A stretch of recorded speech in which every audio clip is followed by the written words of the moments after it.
All right, so now we're going to talk about exponential decay. So it can be modeled again by that same exponential function. It's going to move us on and we get to move back. All right, y equals a times b to the x. The difference here, so a is going to be greater than 0. And b is going to be between 0. So 0 is less than, b is less than 1. So we're between 0 and 1. These are decimals with a 0 point. These are proper fractions, not mixed numbers, not improper, but a proper fraction. Again, so in this case, we call the b our decay factor.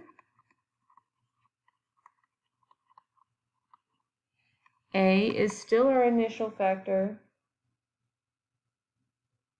or that when x equals 0.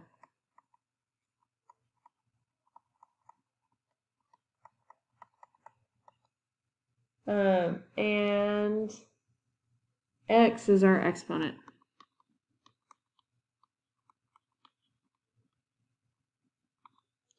So what the graph looks like, bring back our lovely xy coordinate here. This point here, actually let's go ahead and draw our decay. I always struggle with decay over, that was actually pretty good. All right, so this point here would be that an a value, so that would be 0, a. And then we have our decay. So this is what that graph looks like.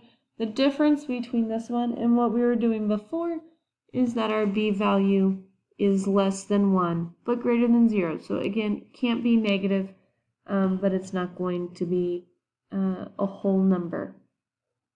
So let's... All right, so for our word problems, we are going to, again, find all of those pieces for our y equals a times b to the x.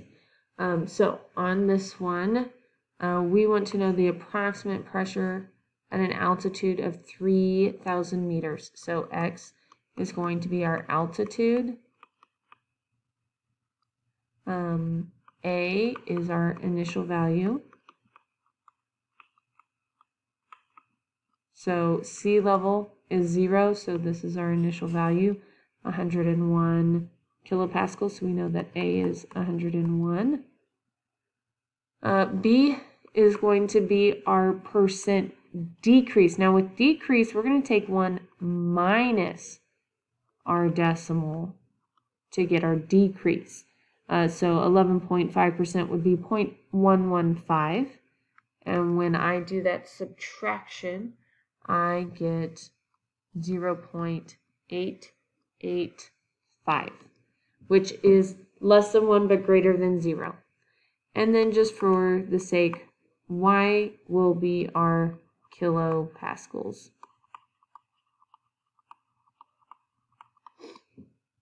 So now we plug in.